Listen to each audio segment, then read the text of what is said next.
જે માએ પોતાના સુખનું બલિદાન આપીને દીકરાના ચહેરા પર હાસ્ય ખીલવું, એ માને જ્યારે ખબર પડી કે એનો પ્રેમ જ દીકરા માટે બોજ બની ગયો છે, ત્યારે કુદરતે પણ આંસુ સાર્યા હતા.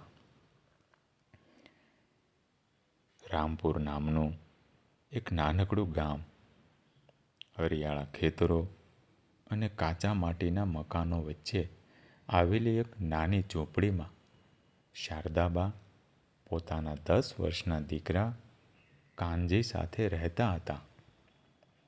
કાનજી નાનો હતો ત્યારે જ શારદાબાના પતિનું અવસાન થયું હતું. ત્યારથી શારદાબા માટે એમની દુનિયા, એમનું મંદિર અને એમની આશા માત્ર કાનજી જ હતો. ગામડાની ગરીબી અને વિષમ પરિસ્થિતિમાં શારદાબાએ ક્યારેય હિંમત હારી નહીં. બીજાના ઘરે દળના દળીને, ખેતરોમાં મજૂરી કરીને અને રાત્રે પણ ચાકળા ચોંટીને ભરતકામ કરીને એ કાનજીને ભણાવતા. પોતે અડધો રોટલો ખાઈને પણ દીકરાને ક્યારેય ભૂખ્યો ઊંઘવા દીધો નહોતો. કાનજીના ચહેરા પરનું એક નાનું સ્મિત શારદાબાનો આખા દિવસનો થાક ઉતારી દેતું. કાનજી પણ ભણવામાં બહુ હોશિયાર હતો. તે માના ત્યાગને સમજતો હતો. સાંજે શાળાએથી આવીને માના પગ દાબતો અને કહેતો, "માં, તું જોજે, હું મોટો સાહેબ બનીશ, પછી તારે કોઈ કામ નહીં કરવું પડે. તને સોનાના દાગીના પહેરાવીશ અને મોટી હવેલીમાં રાખીશ." શારદાબા આ સાંભળીને ગદગદ થઈ જતા અને કાનજીના માથે હાથ ફેરવીને આશીર્વાદ આપતા. સમયનું ચક્ર ચાલતું રહ્યું. કાનજી ભણી ગણીને શહેરમાં એક મોટી સરકારી નોકરીએ લાગી ગયો. ગામના બધા લોકો શારદાબાના ભાગ્ય અને કાનજીના સંસ્કારોના વખાણ કરતા હતા. શારદાબાની છાતી ગર્વથી ફૂલી જતી.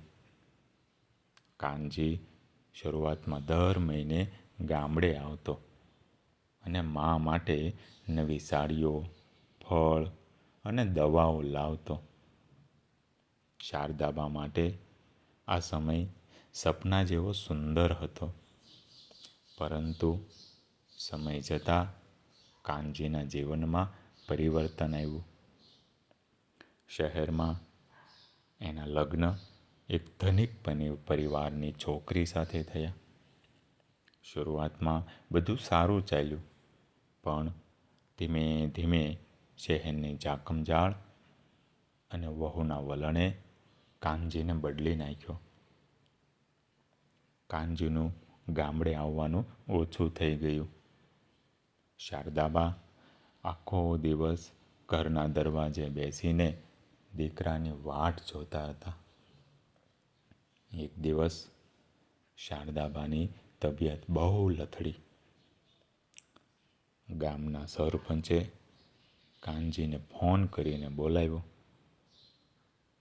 કાનજી આવ્યો ખરો, પણ એના ચહેરા પર મા માટેની ચિંતા કરતાં શહેર પાછા જવાની ઉતાવળ વધારે હતી. કાનજી માને પોતાની સાથે શહેરમાં લઈ ગયો, પરંતુ પ્રેમથી નહીં, માત્ર ગામના લોકોના મેણાથી બચવા માટે. શહેરમાં શારદાબા માટે એક નાની અંધારી ઓરડી ફાળવવામાં આવી. વહુને શારદાબાના સાદા કપડાં, એમનું સાદું ગામઠી બોલવું અને એમની હાજરી પણ પોતાના સ્ટેટસ વિરુદ્ધ લાગતી. કાનજી પણ હવે પત્નીના રંગમાં રંગાઈ ગયો હતો. જે માએ એને પોતાના લોહીથી સિંચીને મોટો કર્યો હતો, એ માં હવે એને પોતાના જ આલિશાન ઘરમાં એક ખૂણામાં પડેલી જૂની વસ્તુ જેવી લાગવા માંડી. શારદાબા બધું સમજતા હતા, છતાં દીકરાના સુખ માટે મૌન રહ્યા. એ રોજ રાત્રે પોતાની ઓરડીમાં બેસીને જૂના દિવસો યાદ કરતા, છાનામાના રડતા. માનો પ્રેમ ક્યારે ઓછો થયો ન હતો. એ આજે પણ દીકરાની લાંબી ઉંમર અને સુખ માટે જ પ્રભુને પ્રાર્થના કરતા. એક દિવસ શારદાબાને છાતીમાં સતત દુખાવો ઉપડ્યો.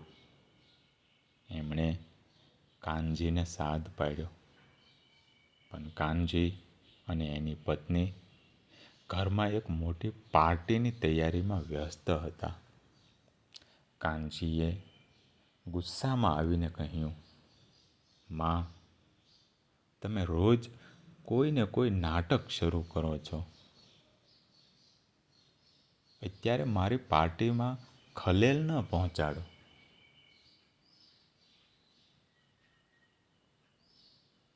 આ શબ્દો સાંભળતા શારદાબાના કાળજાને કોરી ખાવા માટે કાફી હતા. શારીરિક પીડા કરતાં દીકરાના આ શબ્દોની પીડા અસહ્ય હતી. એ રાત્રે શારદાબા પોતાની ઓરડીમાં શાંતિથી જમીન પર સૂઈ ગયા.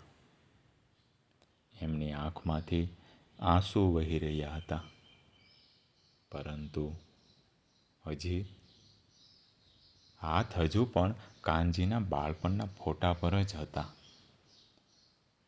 સવારે જ્યારે કાનજી ઓરડીમાં ગયો, ત્યારે શારદાબાનું શરીર ઠંડુ પડી ગયું હતું. એમનો આત્મા પરમાત્મામાં લીન થઈ ચૂક્યો હતો. કાનજીના પગ તળેથી જમીન ખસી ગઈ. એ માના મૃતદેહ પાસે બેસીને ધ્રુસકે ધ્રુસકે રડી પડ્યો. પણ હવે બહુ મોડું થઈ ગયું હતું. માના ઓશિકા નીચેથી એક ચિઠ્ઠી મળી, જેમાં લખ્યું હતું, બેટા કાનજી, તારા પર કોઈ બોજ ન બનું એટલે હું આ દુનિયા છોડીને જઈ રહી છું.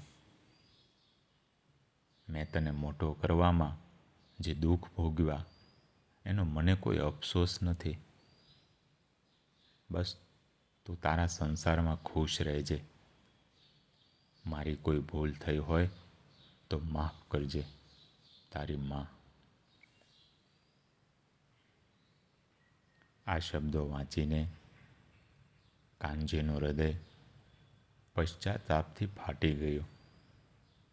જે માએ આખી જિંદગી દીકરાના સુખ માટે પોતાનું સર્વસ્વ હોમી દીધું, એ માને દીકરો છેલ્લી ક્ષણે થોડો પ્રેમ પણ આપી શક્યો નહીં.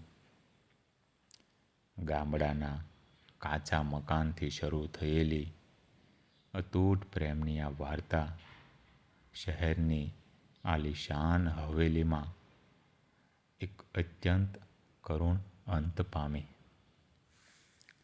ધન્યવાદ.